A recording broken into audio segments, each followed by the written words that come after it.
This is the so-called pyramid with the shining eye. Even Jim used it for his new bestseller. So it means it is a very, very famous but also very, very old symbol. And this is the only existing really pyramid with the eye. It has exactly 13 steps, like the pyramid on the $1. The strange thing with this one and other artifacts found in Ecuador, that if you put black light on it, the eye shines really very, very strong. And the natural color is kind of light green and gray.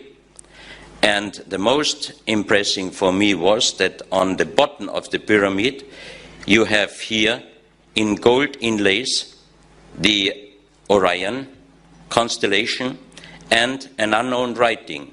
This unknown writing we found on stones all over the world. In Ecuador, in Colombia, in Illinois, in Gloucester, France, in Calabria, Italy, in Turkmenistan, in Malta, and Rex Gilroy has some pictures on his website, and I found out that some of the stones he shows with unknown writing presents the same writing. That means there must have existed a global civilization long, long time ago. And there was only one man able to translate this language, Professor Kurt Schildmann. He was the president of the German Linguistic Association. He spoke and wrote more than 40 languages perfect, and he could translate this writing, and he called it pre-Sanskrit because it's older than the oldest writing. And the translation of these 4 letters on the bottom of the pyramid. Guys, this image was the last one that we got from Hubble, and it was on the video a few weeks ago. And they did an overlay of 3 images to get this coloration that you see in here. They used blue, red, and I think the black and white filter, took the shots and overlaid them. And we came out, and they said it was a smooth image. And the video that I did where we were watching the meeting, if you remember, of the different astronomers and scientists at the IC meeting, the Comet I-Sun meeting, and one of the guys at the end said that the jets were irregular. They were not, they were at a distinct angle from the sun. Well, and again, I was complaining that if they were getting shots every 15 minutes of Hubble, from Hubble, why aren't we getting more? Well, what I wanted to do was find the images that they used to make this composite. Now, when they overlaid this, they smoothed a lot of edges out. Was that the purpose? To make it look like one object, guys? Is that what they're doing? I want to dig a little deeper here. Now, I found the 3 images that they used to make this picture. And now I think I know why. I'm going to pull this over. This is the black and white one. This is from the red filter and the green filter here. I'm going to pull this black and white up, guys. Just hang in there a minute. See what we got. Now, without the overlay and what they've added in, you can see what's inside this comet, or inside this coma haze here. You have 3 objects. And this is not an object behind these 2. You see how this cloud is irregular. This will not be happening. Now, this is what's called the Hubble Web Viewer, and I'm going to put it up after I load the video. You can't put links in the description until after the video is loaded, so sometimes it takes about 10 minutes to get that information under it. But this is called the I-Sign Web Viewer, or Web Image Viewer, and you notice the numbers here. As you move your cursor around, it gives you where you're at. You see that? Now, it also has what's called invert, darker, and lighter. You notice how they've got it real bright. Now, this is the released image here, and at this sun, this star appears to be having a solar flare or coronal mass ejection out the side. But let's try to get it.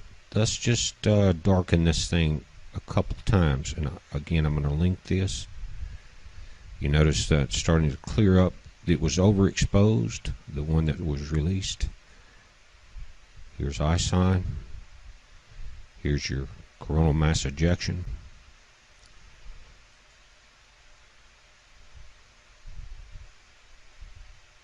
That's what's inside that coma. Now, that looks like a comet. This I don't know, but again, it's part of this cloud. We'll pull it up. You can also zoom, and it will zoom very big. One more time.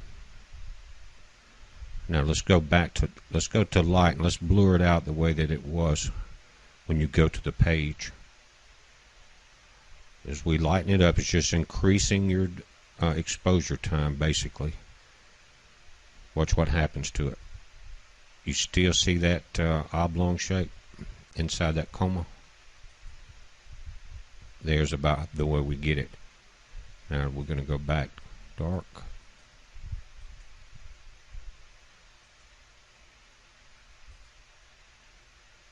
Right there.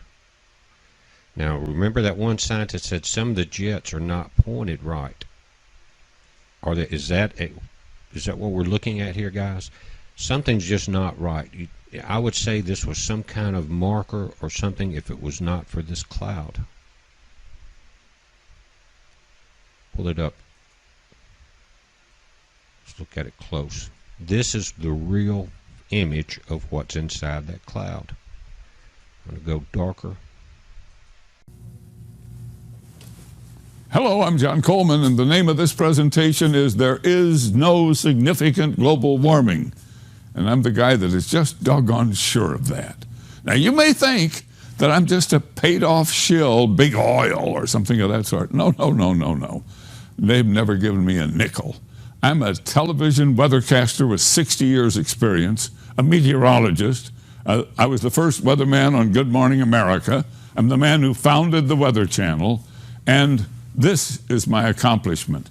Broadcast Meteorologist of the Year from the American Meteorological Society, of which I was a professional member for many years.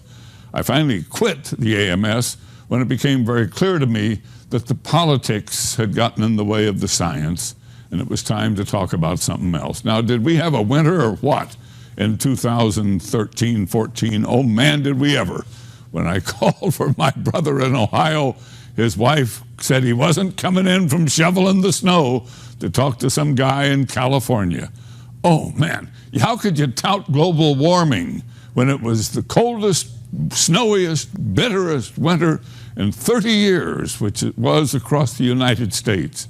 And it would take a lot of gall to put out a statement, as our NOAA, the National Oceanographic and Atmospheric Agency, did, claiming that it was the 2013 was the warmest year. I mean, it's sheer silliness. It is manipulation of the data. Now look, let's get something clear right from the beginning. I love this planet Earth. I've been a citizen of this Earth now for darn near 80 years, and it's all I got.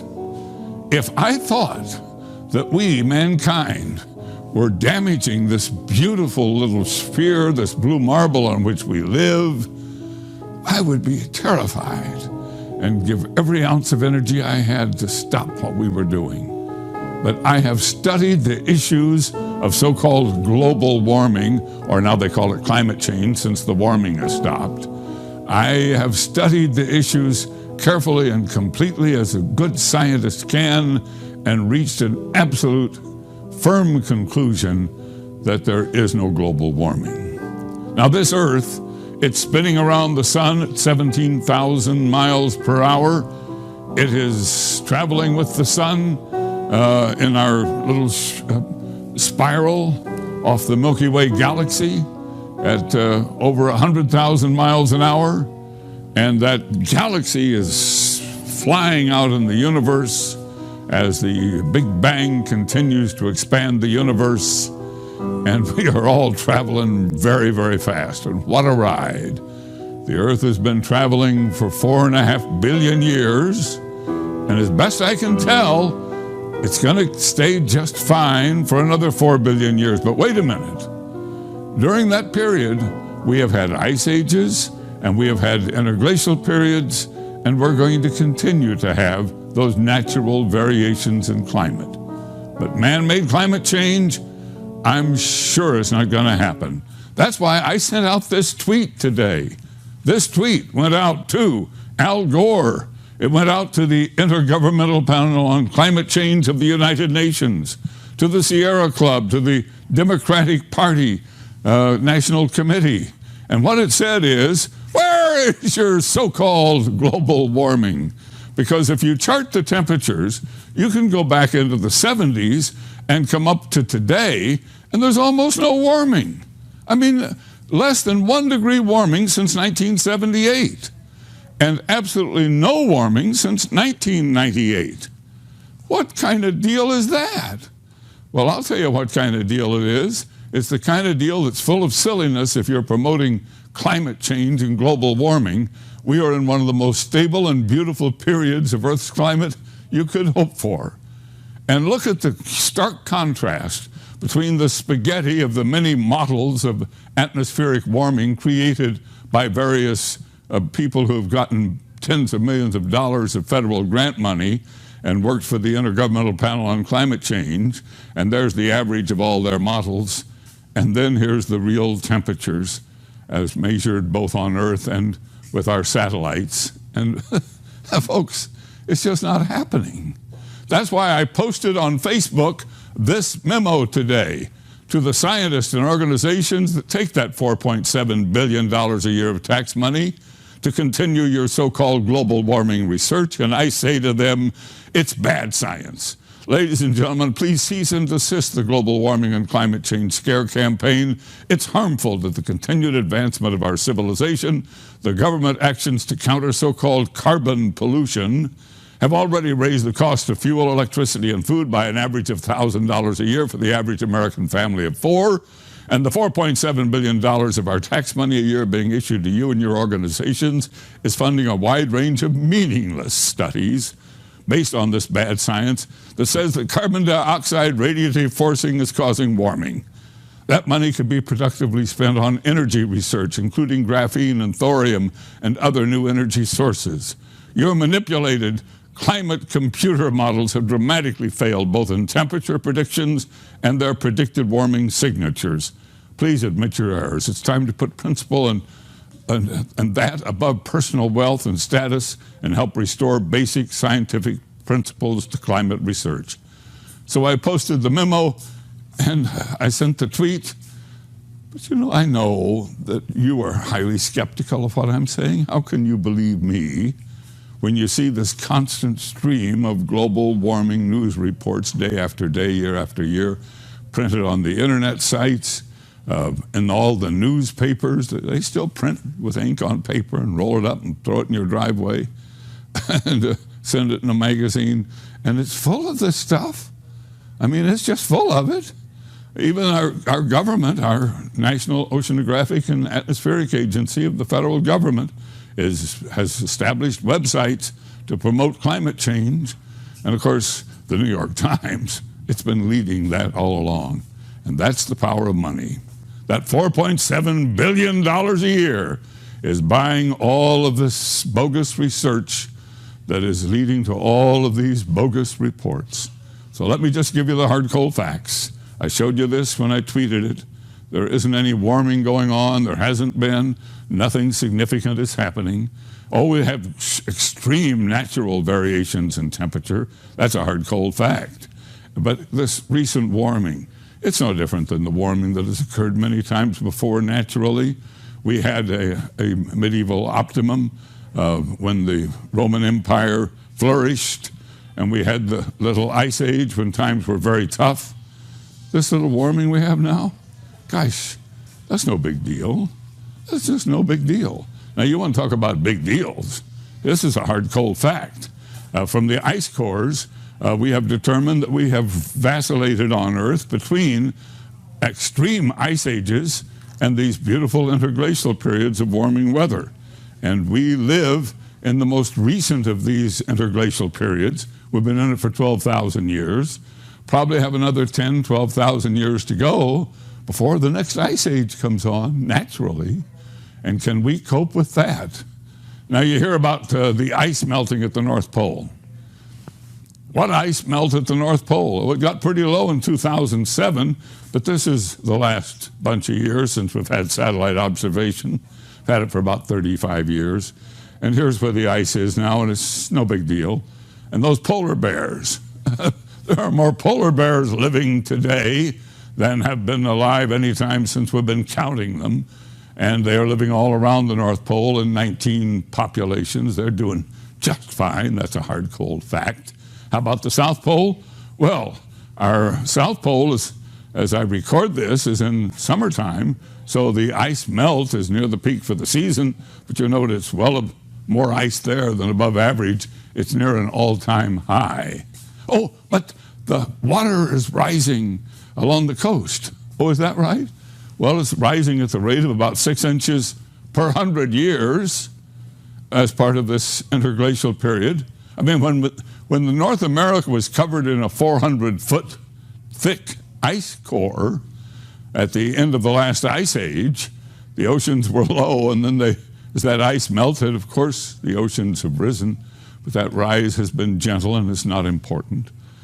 And then, superstorms. We didn't have a hurricane hit the U.S. in 2013. The year before, only a meager effort. And that so-called Superstorm Sandy, it was no big deal as hurricanes go. It didn't compare with Katrina, didn't compare with Andrew, and neither of those compared with the Galveston hurricane of 1900, long before man had any influence on climate. Oh, but tornadoes. How about those tornadoes? Well, here's the chart of tornadoes. Strong tornadoes have been diminishing. I mean, we now have so many good radars, and everybody's taking pictures with their phone. We see every tornado, it seems, that forms. But folks, there are fewer and less strong. Oh, and drought. Well, we had a big drought in Texas. It vanished. Now we have a big drought in California, getting a lot of publicity. If you look at the records, California falls into drought about once every 11, 12 years. And then we get an El Nino, and California gets the rain, comes out of the drought. I mean, we got 40 million people living in a desert. Of course they're going to have a water problem. So what? It's natural. It's not man-made. And it comes and it goes. It takes care of itself. Heat waves? What heat waves? We haven't had a killer heat wave since the 50s. So I've plotted all these hard, cold facts and presented them to you. And then I compare them to what you read in the press, what you hear on the air, what the networks tout. And you say, man, what a difference between reality and what's there. Does Coleman know his reality? You bet I do, folks. I study it every day. But how did this strange, bad science, how did this global warming, climate change, this crisis, how did it get started? Well, that's the story I'm going to tell you today. And that story begins with this great scientist, a man named Roger Revelle, who was a graduate of the University of California, Berkeley, in oceanography, who then served in the Navy during World War II, then became the director of the Scripps Institution of Oceanography, and who led research on the environmental impact of the atomic test on those atolls out in the Pacific following World War II, both atmospheric and ocean impact. And as that was coming to an end, he had greatly grown the Scripps Oceanographic Institution from an isolated small organization to a huge professional organization with many ships and hundreds of employees. It became clear he had to have something new to work on. And that's when he decided that something had to give. So he hired this man, Hans Suess, a professor from the University of Chicago who had done studies on the effect of carbon in the atmosphere. And Revelle thought maybe there was something to that. So he and Suess did a research paper, and they put it out, in which they asked the question, is mankind's burning of fossil fuels to the coal in our stokers that were heating our homes, the oil in our cars, the fuel, old-fashioned gasoline in old-fashioned cars, was all of that creating a climate issue? And this was the 1950s, folks, and the world was pretty well caught in a smog. I remember it as a boy. Most of you are probably too young to remember, but I got to tell you, you choked in the smog that hung over your towns during the winter months when all those coal-burning stokers were going, and the cars were just spewing out ash, and it was ugly because we were burning old-fashioned untreated fuels in old-fashioned cars. Well, that was the beginning. That paper that Seuss and Revell put out is actually the paper that started the global warming frenzy. Oh man, did they start something. And Revell then, he became a powerful man as a basis of that. His science was used all over the world by other scientists. And he started campaigning to establish a campus of the University of California co-located with his Scripps Oceanographic Institution at La Jolla, California. That was a big darn deal. Well, guess what happened? It was located there, but something happened. Revell suffered the greatest defeat of his life. He had campaigned to get that university there and thought he would be its first chancellor, but the politics backfired on him, and he wasn't named chancellor of that university, and he was hurt. So what did he do? He suddenly made a big move. He changed the only science class Al Gore ever took. Revell didn't remember having him in class. But Al Gore, who got a D in the course, was highly impressed. He was the son of a politician out of Tennessee, and he used what he learned there to start his global warming campaign. He wrote a book called Earth in the Balance. He ran for the U.S. Senate. He claimed that the Earth was being challenged by our burning of fossil fuels, and it got him elected to the U.S. Senate. And there in the Senate, he conducted hearings, bringing in scientists and spreading the scare of global warming. And that's when the money began to flow from the government to research. And this was the booby trap. Because once billions of dollars of government funding was going out to these organizations at universities and research groups across the nation, and they had to back that global warming claim that Al Gore was promoting with their research, the research began to pile up. And if you were a young scientist, you didn't have a choice. You couldn't put out a research paper that said, oh, what warming? You'd be out of a job. You'd lose your job, your car, your family. You'd be walking on the streets. No, you had to support it. Al Gore had taken Revell and Seuss's research paper and used it to start the global warming campaign. And what did Al Gore say? He said, this is Roger Revell. He was my mentor. He's my hero. He's the man who spread the alarm. Well, there was another man that picked that up. This man, Maurice Strong. Maurice had become a bureaucrat at the United Nations. And in 1972, he had a conference in Stockholm on the environment. And his whole goal was one world government. And he used the impetus of that global warming scare at that Stockholm conference to start the initiative that set up the Intergovernmental Panel on Climate Change. So now we had the U.S. government and the United Nations both promoting climate change, and it all came from that Revell Seuss paper and the research that followed and the dollars that were now flowing, and man, it was underway big time. So the IPCC, it had scientists and bureaucrats and politicians from throughout the world. It had the World Wildlife Federation, the Sierra Club, all the environmentalists, and they all got together and they voted that global warming was for real. Well, I got to tell you something. You don't settle science by a vote. It's not a political issue. It's not a vote. It's science. But never mind.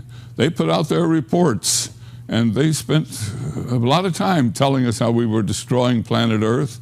And they had fancy meetings in tropical locations throughout the world. And the scientists who supported global warming got the paid vacation trips to these big meetings and got to write these books and have their names and their careers. And man, it was a big deal. And what did Al Gore do? Well, he wrote a second book about global warming called An Inconvenient Truth. And we all know what became of that. His liberal friends in Hollywood turned that into a documentary, a sci-fi documentary, I might add, all about global warming. And they voted themselves an Oscar, Best documentary film of the year in 2007. And then they turned around and Al Gore stood behind the IPCC president and they got the Nobel Peace Prize, all for scaring us about global warming. So Gore's movie, An Inconvenient Truth, became an absolute mainstay in American schools. How many times did you see it when you were going to school? Over and over and over again. And the global warming frenzy had truly reached its peak when all of that happened. Well, what happened with this man, Roger Revelle, who had started it all, the great scientist? Well, he had kind of lost interest in this population study center at Harvard and missed San Diego, I guess, and the beautiful Southern California climate. And he swallowed hard for his defeat there, and he came back to the University of California, San Diego as a professor. And there he wrote these letters, and I want you to look at them. The first one goes from his desk to U.S. Congressman Tim Wirth. Quote, "We should be careful not to arouse too much alarm about the rate and amount of warming before it comes clearer." And he wrote another letter here to Congressman Tim Bates. "Most scientists familiar with the subject are not yet willing to bet the climate this year is the result of greenhouse warming. As you very well know, climate is highly variable year to year. The causes of these variations are not at all well understood. My own personal belief is that we should wait another 10 to 20 years to really be convinced that the greenhouse is going to be important for human beings in both positive and negative ways." So there it was. The man who had started the global warming campaign had put up the flag of warning. Hey, folks, this may not be to justify drastic action at this time. Wow. The man who had started it? Well, how did Al Gore react to that? Well, he said, "I've made up my mind. Revelle is now senile. Pay no attention to that. The debate is over. And you've been hearing that now for 20 years. Al Gore won't debate anybody." And he claims it's for real. Well, we lost Roger Revelle. The fight had to go on without him. He passed away of a heart attack in 1991. And after he died, his family joined with the people at Scripps to make him the father of global warming. They rejected his denialism, and so did the UN IPCC. But Dr. Singer, he was made to be the scapegoat for it all. They said he had caused it. Well, I finally was able to interview Dr. Singer about this controversy. He joins us live from Washington, D.C. Dr. Singer, what was Roger Revelle's view of carbon dioxide as a greenhouse gas when you co-authored that Cosmos article back in 1990? He was very relaxed about it. He basically looked at this as a grand geophysical experiment. After he and his collaborators like David Keeling found that CO2 was in fact increasing in the atmosphere, he and his colleagues were wondering if it would have any impact on climate. He wasn't about to make any judgment on the matter until the data were in.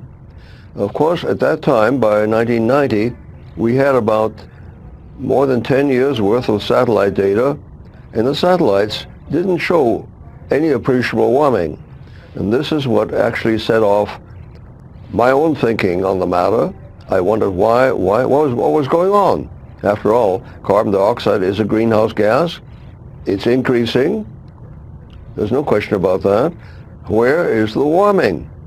Well, it turns out that the atmosphere is much more complicated than the climate models believe, and the warming is offset probably by a kind of negative feedback that comes from clouds and water vapor in the atmosphere. Well, are you saying that back in 1990 that Revelle was somewhat regretful of the excitement that he had caused about global warming? Revelle, at that time, had written some letters to his congressman and also to Senator Wirth, telling him to calm down, not get excited about it, but wait and see what would happen to the climate. In other words, he was telling him, don't assume that things are going to warm up just because the models say so. Revelle actually was very skeptical of climate models, much more so than I was. I was always more optimistic, hoping that they would improve enough so that they could really simulate what's going on in the atmosphere. Revelle had not much faith in models. Well, since that time, many people have said that you were the one who manipulated Revelle, that you kind of calmed him down or changed his feelings in the way you put that article together, that Gore said he was a senile old man when you co-authored that paper, and that therefore you took your position on CO2 and more or less assigned it to Revelle, and they put a lot of blame on you. Well, that's absolutely untrue. First of all, if you knew Revelle, you would know that he was sharp to the very, very end, and you could not change his mind. I mean, he knew what he was doing all the time. And furthermore, we have written proof. We have the letters he wrote to his congressman and to his senator. We also have an interview in Omni magazine.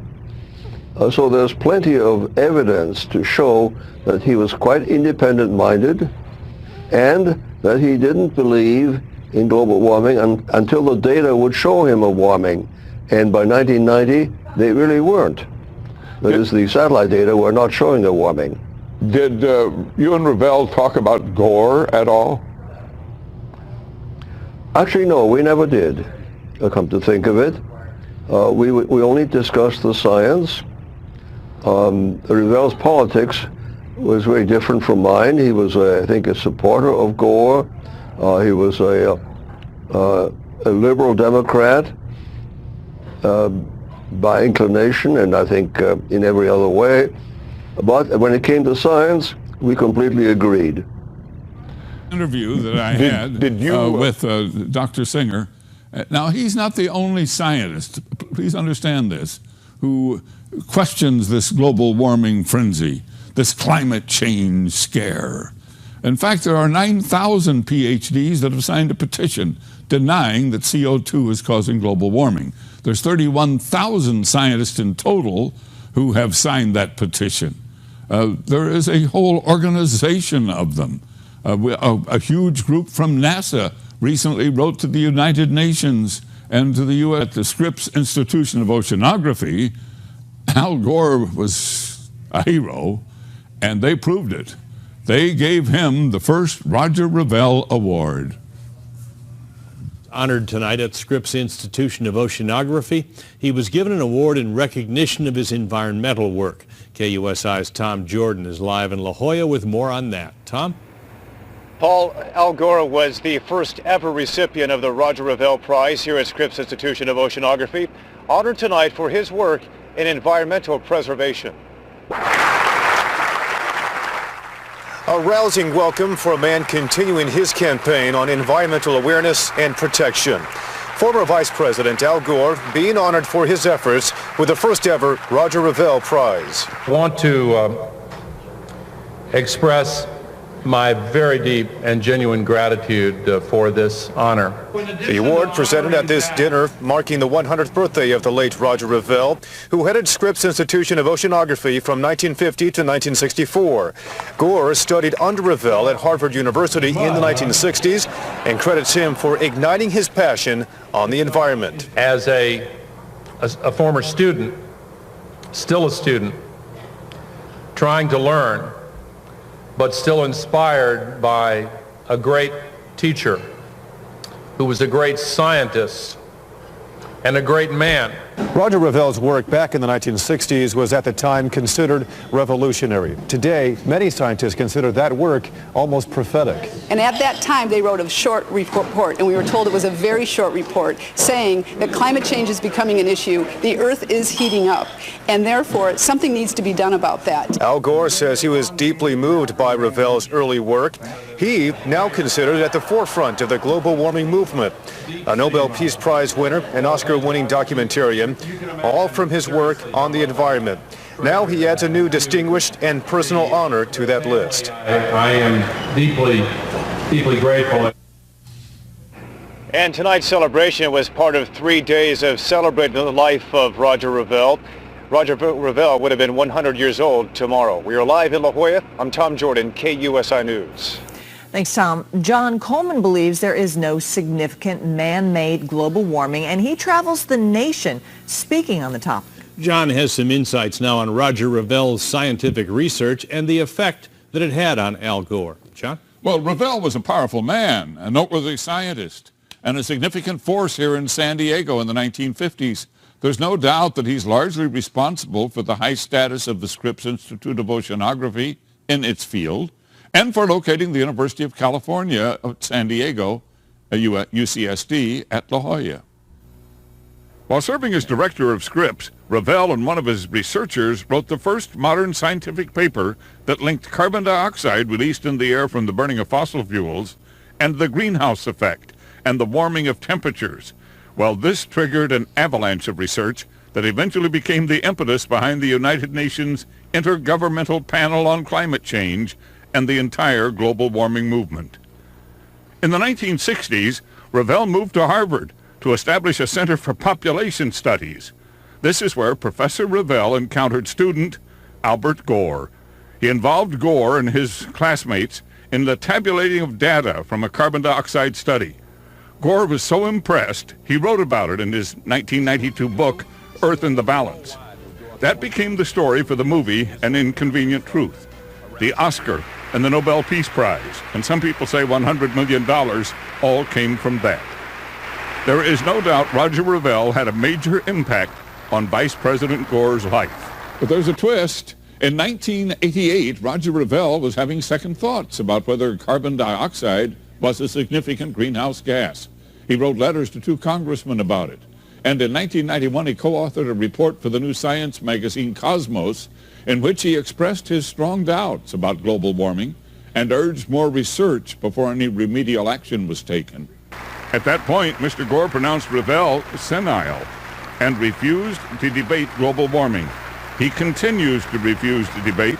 Many offers of thousands of dollars have been made for debate. He refuses. Today, Gore sequestered the media at this event, and he set forth rules: no questions, no interviews. I have learned that in 1991, Roger Revelle made what was his final speech at the high-powered, very private summer enclave of powerful men and politicians at the Bohemian Grove in Northern California. There he apologized for his research, for sending so many people in the wrong direction on global warming, and he worried about the political fallout from the UN IPCC and Al Gore.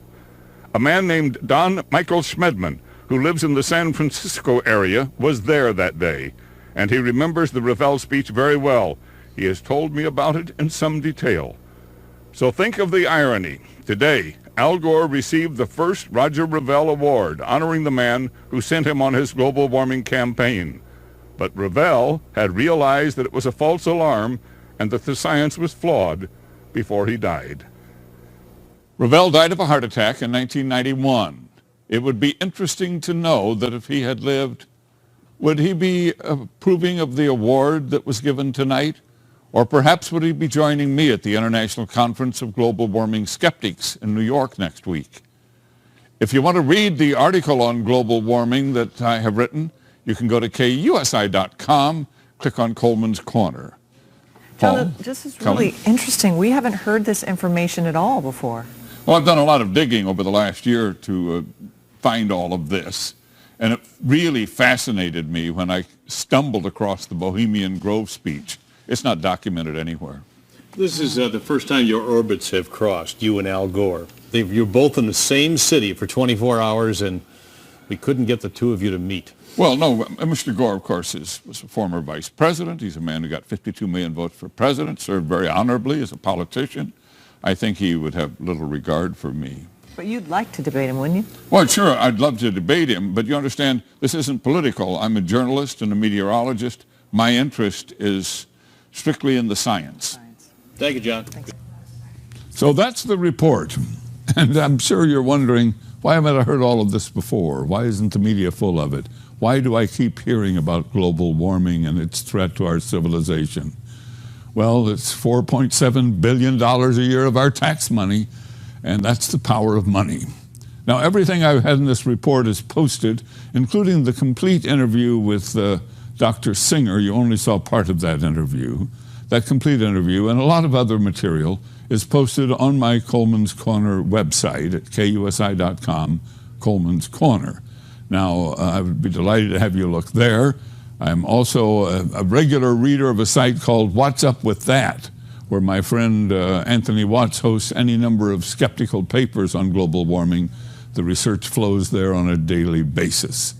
Now, what's going to defeat this global warming scare? I don't think it's like David and Goliath. I don't think we can defeat $4.7 billion, the Democrat Party, the United Nations, and the Sierra Club and the Wildlife Federation and all of them. They just claim that we're deniers and old goats, and they think we're bought and paid for by the big oil companies, which we are not. Don't have anything to do with them. But I don't think we can defeat them. You know what's going to defeat them? Time. A few more bitterly cold winters, a turn toward a colder climate. When the global warming fails to materialize in time, people will begin to believe. And I have noted that a recent Gallup poll shows that more and more people are saying global warming, that's not the big deal. We got a lot of big deals going on, employment, jobs, government too big, that sort of thing. The list of their concerns is very interesting. Those are on it. But global warming is down toward the bottom of the list. Thank you for watching this presentation. I'm John Coleman, and I'm always available. You can contact me by emailing to jcoleman@kusi.com. Thank you and goodbye.